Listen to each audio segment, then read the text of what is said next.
everybody, welcome back to the channel. WolfmanWalsh here, and that's right, by the title that you saw, we are doing the top 5 carries for 2022, not to be mistaken or confused with the knife of the year video that Enzo and I will do in the coming weeks. But this is an individual video for me. Enzo's going to do his own. Since I don't know whose video is going to come out first, just kind of throwing out what it is. My top 5 carries of 2022. So I really had to think, what have I carried the most? What have I carried the least? And I went through and I knocked out, the least. I'm like, all right, that was the least, that was the least. And I narrowed it down kind of the top 10. So then I really had to think about it. So this is what I know what number 1 is, and it's probably number 1 by a mile. 2 through 5, it's kind of a toss-up, but number 5 is number 5 because it's kind of hard to always find a time and a place to carry this knife.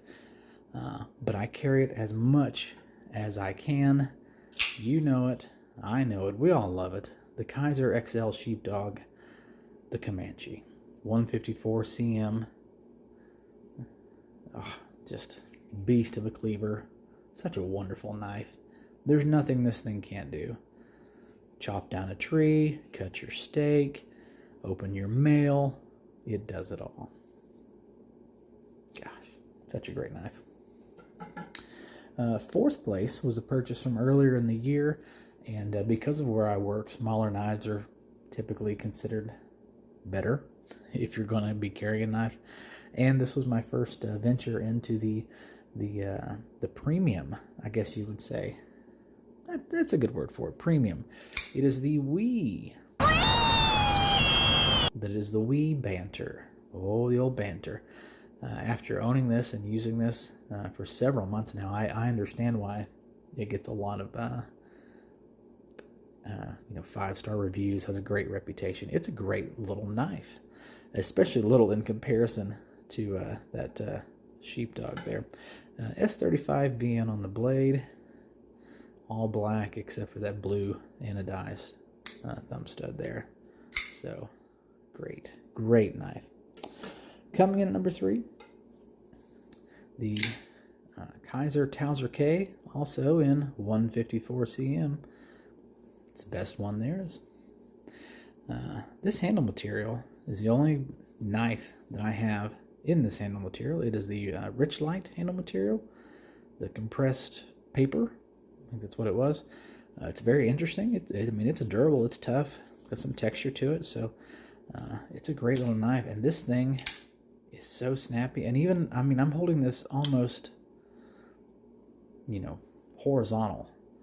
And this thing just closes shut. If I was to do it vertical, this is vertical, I would lose a thumb. That's insane. So, number 3 carry, the Kizer Towser K. Number 2.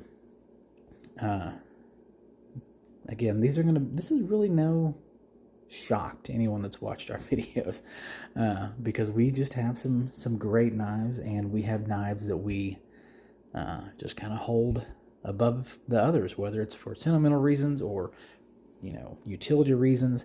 This one checks both boxes. The Benchmade Adamas 275. That was a horrible axis lock opening, but you can see the Wolfman monogram there next to the butterfly tacks. There we go. Crew wear steel. This thing has been beat. You can see the scratches on the coating there. I've beat this thing. We've even done some don't tell Benchmade, but we've done some light batoning. If you saw some of our camping video from last November, which I can't believe that was 13 months ago. That's sad. Anyway, our camping video from last November, this knife and this knife both played heavily in that video. So making a fire kindle and stuff like that. So I actually use the serrated part of this knife more than I use the straight edge of this knife for cutting rope, for cutting zip ties, for cutting boxes. This serration area right here is phenomenal for that. Now, if I need to cut paper, open a letter, you know, cut a steak or something. Yeah, straight edge all day. But, so that's number 2, the Benchmade Adamas 275 in the crew wear. Before I get to number 1, I'm going to do an honorable mention. An honorable mention, it was purchased, oh goodness, late spring, I think. And I carried it for like a week. And then I made it a truck knife. I said, it's just going to be a truck knife. It's going to sit in the truck in case I ever need it for any reason. And then it sat there for like 2 months. And then I felt bad that it was just sitting there. Now, my Leatherman Wave Plus also is in my truck as a truck knife. And I use it all the time as a truck knife because I'll be at work or I'll be out at the farm or I'll be somewhere and I'll be like, oh, need my Leatherman, and I'll go back to the truck and get it. But I felt bad for this other knife. I was like, I need to carry this more. And I have. I don't think it would break in the top 5. It's in the top 10. But I feel like I've carried it so much in the past 2 or 3 months that, you know, if you looked at the rest of these on a graph, you know, where they were just like gradual, like how much did you carry? No, this next knife went whew. So without further ado, the Boker Plus Madman. Focus, there we go. Fixed blade. Belt Kydex sheath. And I made this kind of a lanyard here. Just an extender, just like with the CRKT Minimalist, where they have the lanyard to make it a 4-finger grip. I made one myself. I had to make it kind of beefy because this is a thick knife. This is a thick boy. So I had to make the lanyard just as beefy to make sense with the grip or the feel for it to make a full 4-finger grip. So it has put in the work. I have taken it everywhere. I have beat this thing. It's got, it's stone washed, but it's got some extra scratches on there. And this is actually the first knife this year that got to taste some deer. So I had it with me when I was hunting, and I got a nice 7-point buck.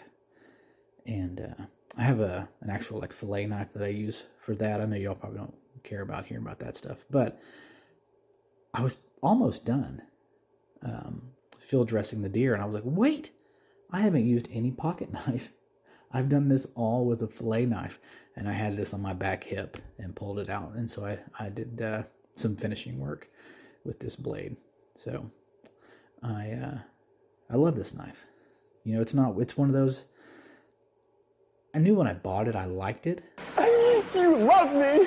You really love me. I didn't know after ignoring it for a month how bad I would feel that I ignored it for a month, and having carried it pretty much every day since, oh gosh, August maybe? I'd say August.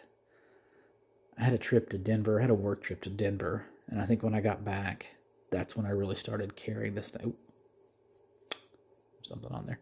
Carrying this thing like every day on purpose as like a second or third knife. So, yeah, D2 on the blade still there. So that is the honorable mention. So not second place, just honorable mention. We'll bring it down here just to, no, we'll put it back. First place. This was the most expensive knife purchase I have made. Just want to throw that out there. This knife is more expensive. I have a Spyderco Lion Steel, the little Lion Spy knife that I was partially gifted by Enzo. That is my most expensive knife.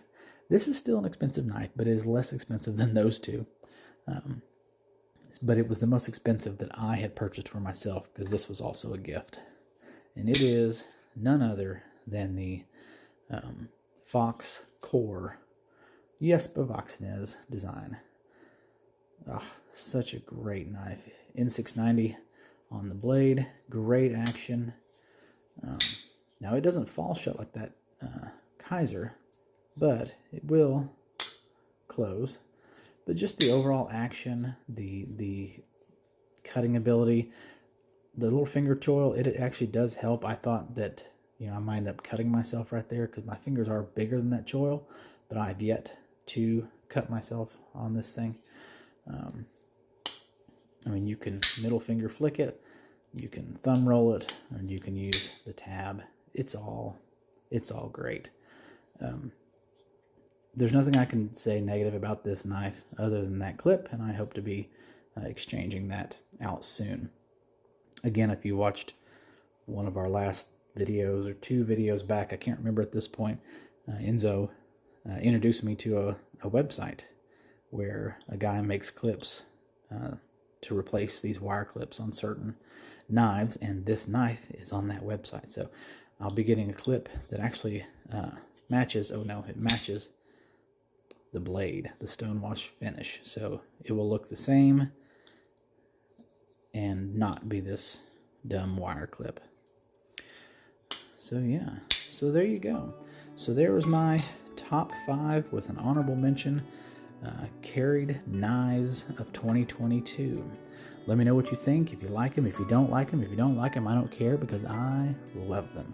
But what were your top 5 carries of this year? We will be doing a best knife of 2022 video. I don't know if that will come out before New Year's or not. Oh goodness, where does the time go? Enzo and I both have kids and families, and it is the holiday, so that video may come out right after New Year's, not sure. So be looking forward to that. We also have a trip planned for mid-January that we'll be bringing you all along for, and I hope to get that up before the end of January. So stay tuned for those. Stay tuned for Enzo's video if he hasn't put it up yet. If he has, hey, thanks for watching this one, and we will see you on the Knife of the Year video 2022. Take care, guys.